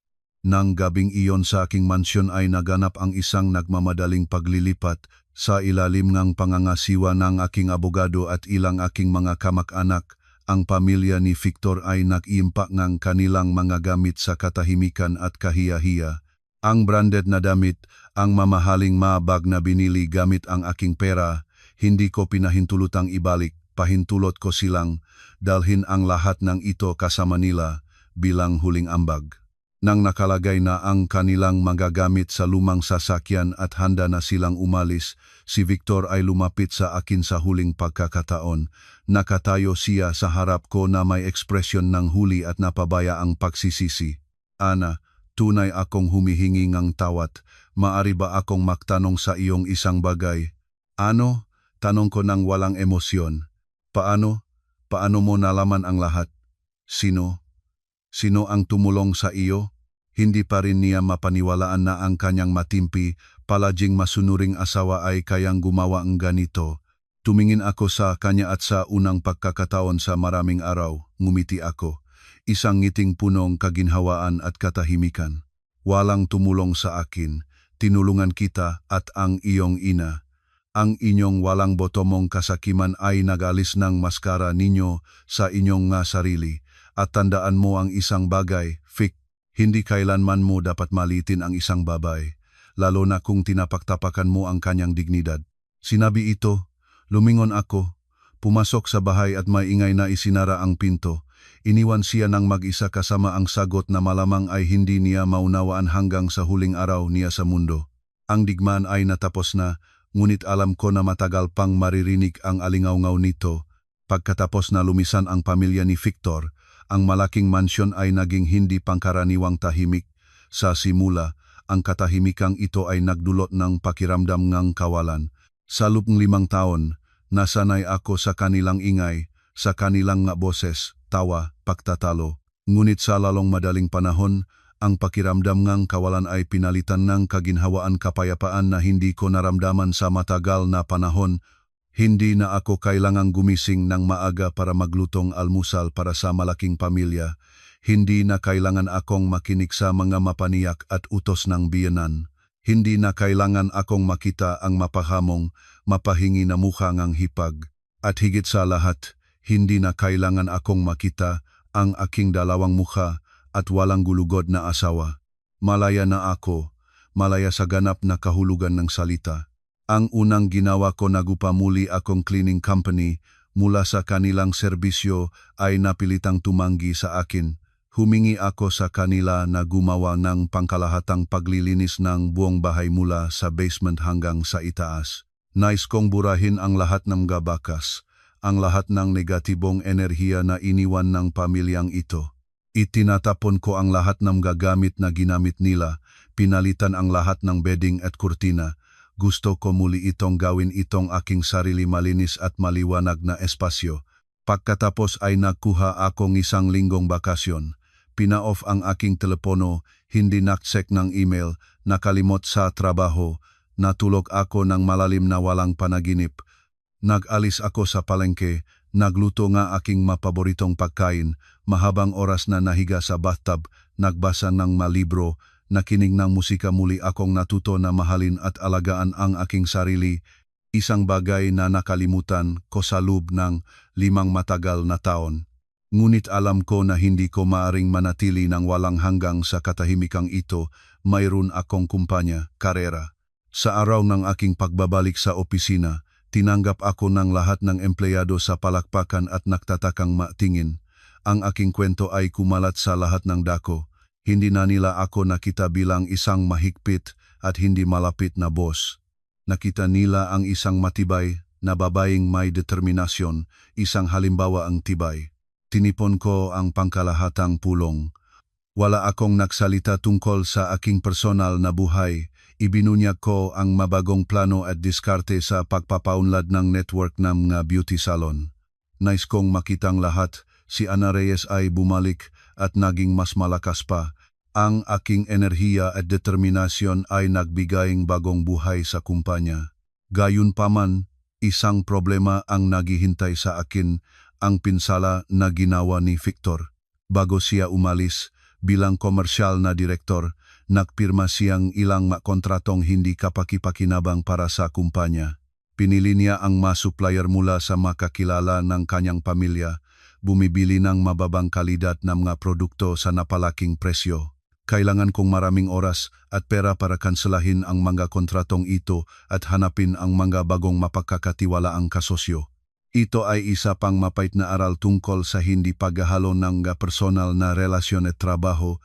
Habang abala ako sa pagbabago ng kumpanya, may nakarating sa akin na balita tungkol sa pamilya ni Victor. Tumawag ang isang kilala mula sa kanilang probinsya, panisa nilang probinsya, abana haba hamalia aliaba, anian ako ahamani, abala ako sa pagbabago ngang. Pagkatapos nilang maalis, hindi nila kayang manatili sa subdivision masyadong kahiya-hiya, napilitan silang bumalik sa probinsya sa Batangas. Ngunit pati ang ancestral house na inilipat ni Lola Natividad kay Ronnie ay hindi naging tahimik na kanlungan para sa kanila. Si Marific, nang hawak na niya ang ari-arian sa kanyang makamay, ay tumigil sa paglalarong papel masunuring manugang. Nagsimula siyang magutos, hayagan na binabalewala ang kanyang biyenan. Si Lola Natividad, sanay na lahat ay nagpapaamo sa kanya, ay nabubuhay na ngayon sa ilalim ng panunupil ng kanyang manugang. Ang inihasik ay inani, sa wakas ay naranasan niya sa kanyang sarili ang dati naming naranasan ko. Nakinig ako nito ng walang schadenfreude, may pakiramdam lamang ng mapait na kawatasan ng kapalaran. Ang gulong ng karma ay minsan ay umikot ng nakakamangha ng mabilis.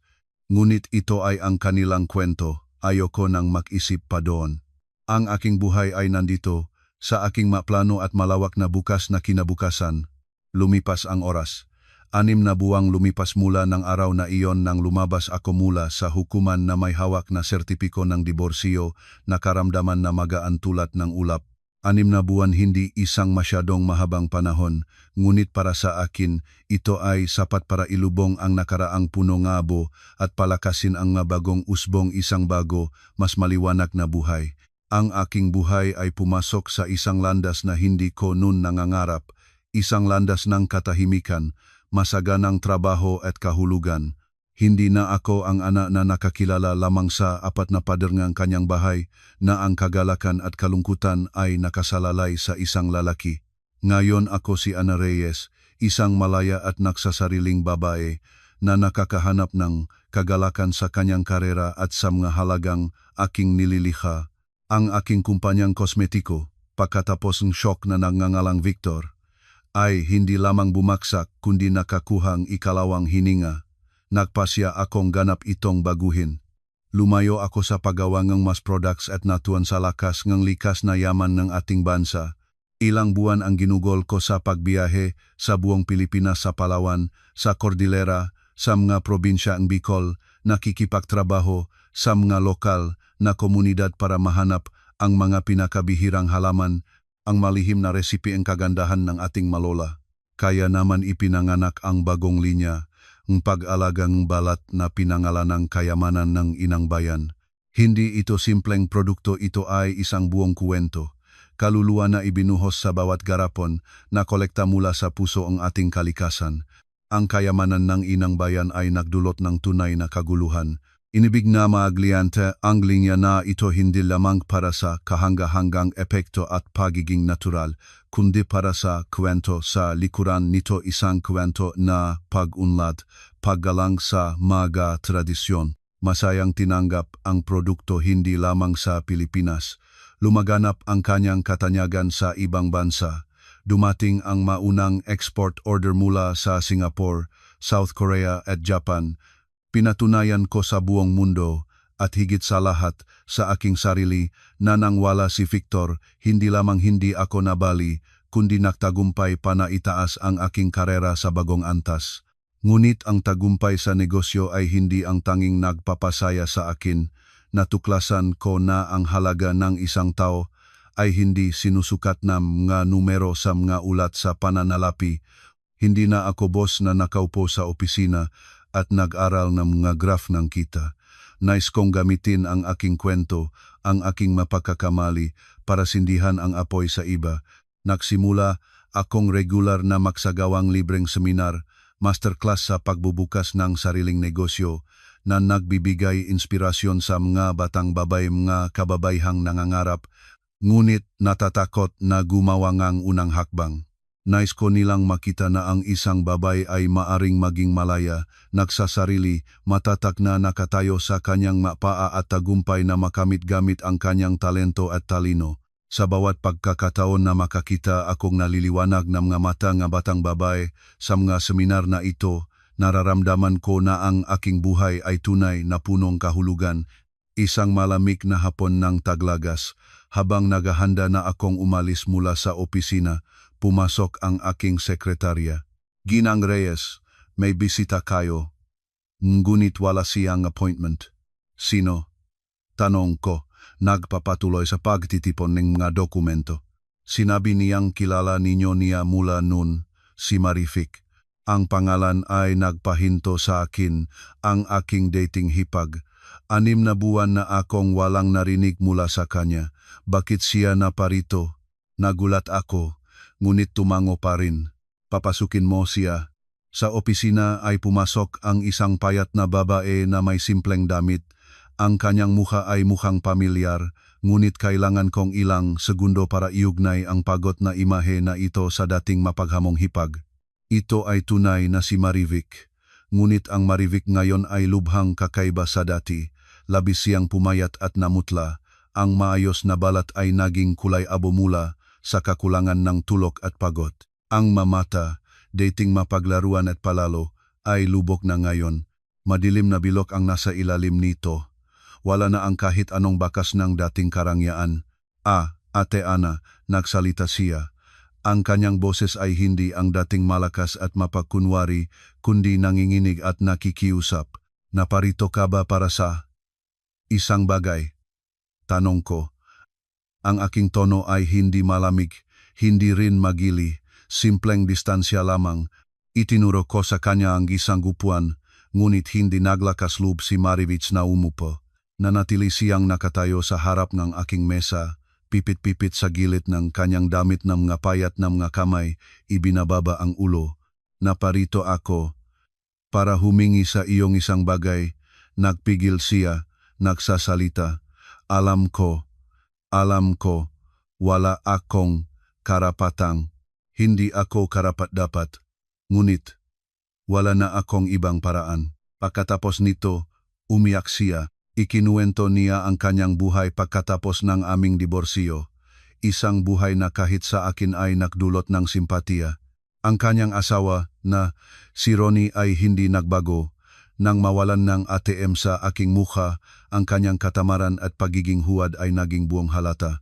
Nagsimula siyang uminom, magsugal, napaubusan ng lahat ng maliliit na ipon na ibinigay sa kanila ni Lola Natividad.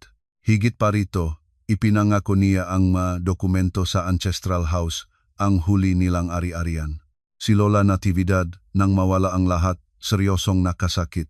Dahil sa pakabigla, nakaroon siyang maliit na stroke. Ngayon siya ay nakaratay sa kama. Ang buhay ni Marivic ay naging impyerno. Siya nag-isa ang nag-alaga sa may sakit na biyenan, pinalaki ang 3 taong gulang na anak, at sumusuporta sa mga naghahanap ng pera na pinagkautangan ng kanyang asawa. Alam ko wala akong karapatang humingi ng tawad sa iyo, humikbi si Marivic. Hinihingi ko lang ang isang bagay, bigyan mo ako ng kahit anong trabaho, tagapaglinis sa iyong salon, kahit sino. Kailangan kumpra para sa gamot ng nanay, para sa gatas ng anak ko. Si Ronnie, umalis siya ng ilang buwan na ang nakakaraan, walang sinabi, talaga akong wala ng mapuntahan. Matagal akong tumingin sa babae na umiyak sa harap ko. Kaguluhan ang nasa kaluluwa ko. Maawa sa kanya, kalimutan ang lahat ng kanyang insulto, ang lahat ng kanyang pagkukunwari. Ngunit tumingin sa kanyang kasalukuyang kalagayan, sa desperadong luhang isang ina, hindi ko maaring manatiling matigas. Mali siya lubang mali, ngunit marahil siya rin ay isang biktima ng bulag na pagmamahal ng isang ina, ng pagiging makasarili ng isang kapatid at ng kanyang sariling naive na kasakiman. Pumili siya ng maling landas at ngayon ay nagbabayad ng masyadong mataas na presyo. Matagal na akong nanatiling tahimik. Sa wakas ay huminga ako ng malalim. Umuwi ka na, sabi ko. Tumangkilik si Marivic. Sa kanyang maluha ang mata ay kumislap ang desperasyon. Naisip niyang tinanggihan ko, ngunit nagpatuloy ako. Bukas, pumunta ka sa salon naming nasa Makati. Hanapin mo doon ang manager na si Irene. Tatawagan ko siya. Si Marivic ay natigilan, hindi makapaniwala sa kanyang matainga. Ikaw, pumayag ka? Totoo ba ito? Hindi ikaw ang tinutulungan ko, tinigil ko siya. Matigas ang aking boses. Ginagawa ko ito hindi para sa iyo. Binibigyan kita ng pagkakataon para sa sarili mong kumita at maalagaan ang iyong inosenteng anak. Kung gagamitin mo ang pagkakataong ito o hindi, nakasalalay lamang sa iyo. Ngunit tandaan, sa aking kumpanya ay walang lugar para sa katamaran at kasinungalingan. kahit isang pagkakamali at matatanggal ka. Naintindihan mo? Oo, naintindihan ko. Salamat. Habang buhay akong magpapasalamat sa iyo. Yumukod at nagpasalamat si Marivic. Ang luha ay muling dumaan sa kanyang pisngi, ngunit ito ay luha na ngayon ng pag-asa. Pagkatapos niya umalis, muli akong huminga ng malalim. Hindi ko alam kung tama ang aking desisyon. Hindi ako banal para madaling patawarin ang managdulot ng sakit sa akin, ngunit tingnan ang kanyang kasalukuyang kalagayan. Sa desperadong luhang isang ina, hindi ko maaring manatiling matigas ang puso. Mali siya. Lubhang mali. Ngunit marahil siya rin ay isang biktima ngang bulak na pagmamahal ngang isang ina, ng pagiging makasarili ng isang kapatid at ng kanyang sariling naif na kasakiman. Pumili siyang maling landas at ngayon ay nakbabayad ng masyadong mataas na presyo. Marahil ang pinakamatining na pahihiganti ay hindi ang ikulong ang isang tao sa sulok, kundi ang ipakita sa kanya na kahit wala siya, mabubuhay ka ng maayos at maaari mo pa siyang bigyan ng pagkakataon na mabuhay. Sa huli, ang bata niya ay walang kasalanan. Ang aking buhay pagkatapos nun ay dahan-dahang lumakad, tulad ng ilog pagkatapos ng bayo. Ang negosyo ay umunlad. Ang Charitable Foundation, na kayamanan na inang bayan na aking itinatag ay nakatulong sa maraming kababayan sa mahirap na sitwasyon. At higit sa lahat, nahanap ko ang kapayapaan ng isip. Tinupad ni Marivic ang kanyang salita. Nagtatrabaho siya bilang tagapaglinis at nakapagtataka ng buong sigasig. Wala na ni bakas ng dating pagmamataas. Tahimik niyang ginagawa ang kanyang trabaho at pagkatapos ngang shift ay nagmamadali sa kanyang maliit na inupahang kwarto sa kanyang may sakit na biyenan at anak. Minsan ay nakukuwento sa akin ang manager na ang iba pang mga empleyado na naawa sa kanya ay nagbibigay sa kanyang pagkain, lumang damit pambata. Tinitingnan kung paano siya kumakain ng simpleng pagkain. Naktutahingam nga pindutan ng nag-order para kumita ng dagdag na piso. Nakturo sa kanya ang buhay na isang mabaksik na aral. Isang maulan na hapon, habang naglalakad sa parke, bigla akong nakatago kay Victor. Nakaupo siyang mag-isa sa isang bangko, mahirap at mababa ang loob. Lumuma ang damit, hindi pa nakaahit ang mukha, katabi ang kalahating walang laman na boteng rum, wala na kahit bakas ng dating kaayusan. Nang makita niya ako, natigilan siya at inilago ang bote sa kanyang likuran. Nais ko sanang lumakad papalayo, tulad ng pahakbang ko sa tabingang isang dikilala, ngunit tinawag niya ako. Ana, uminto ako, unichinji lumingong. Patawarin mo ako, paos siyang naksalita. Alam ko, huli na, ngunit totoo akong nagsisisi, nawala ko ang lahat ikaw, trabaho, pamilya, karangalan, ginasa ko ang lahat ng aking makamay. Umiyak siya. Kung hindi ako sumunod sa ina nun, kung pinahahalagahan kita, ako, nanahimik ako. Ano ang aking masasabi? Aliwin siya, akusahan siya, ang lahat ay wala na ring saysay. Mabuhay ng maayos, sabi ko sa wakas, at lumakad ako ng hindi na nakatingin pa. Sa aking likuran ay narinig ko ang kanyang mahinang tawag, ngunit hindi ako huminto. Ang isang si Lola Natividad, pagkatapos ng matagal na sakit, ay namatay ng nag-isa sa isang inuupahang kwarto. Sa libing ay si Marivic lamang at ang kanyang maliit na anak ang naroon. Ang pamilya, itinayo, samga intriga at kasakiman, ay gumuho sa trahedya. Ang aking buhay ay punong tagumpay. Hindi na ako muling nagpakasal. Ang pagmamahal ay hindi na ang pangunahing bagay para sa akin. Nakakahanap akong kagalakan sa trabaho, sa pagtulong sa iba pang kababayan. Isang magandang linggo, isang maliit na selebrasyon ang aking inayos sa hardin ng aking tahanan. Hindi ko inimbitahan ang makasosyo sa negosyo, inimbitahan ko ang makababayan mula sa aking foundation, ang aking matapat na empleyado at si Marivic. Kumain kami, naktawanan, nakbabahagi ng mga kwento. Tumayo ako na may hawak na baso ng red wine. Nais kong itaas ang basong ito, sabi ko, hindi para sa aking tagumpay, kundi para sa tibay ngang lahat natin, mga kababaihan. Ang buhay ay maring maghagis sa atin ng mapagsubok, itulak tayo sa pinakailalim, ngunit habang hindi tayo sumusuko, habang mahal at pinahahalagahan natin ang ating masarili, tiyak na mahanap natin ang ating liwanag, ang ating landas. Masayang itinaas ng lahat ang kanilang mabaso. Ang lumulubok na araw ay nagbuhos ng gintong liwanag sa hardin, iniilawan ang mga masayang mukha. Sa sandaling iyon, naintindihan ko na wala akong nawala, sa kabaliktaran, marami akong nakuha. Isang napakahalagang aral tungkol sa mga tao, panlup na lakas, at higit sa lahat, isang bagong malaking pamilya itinayo sa simpatiya, suporta at tapat na pagmamahal. Tunay akong ngumiti, isang ngiting masaya at mapayapa. Ang bagyo ay tunay na lumipas na, at pagkatapos ng ulan, ang aking langit ay naging mas malinis at mas maliwanag kaysa dati.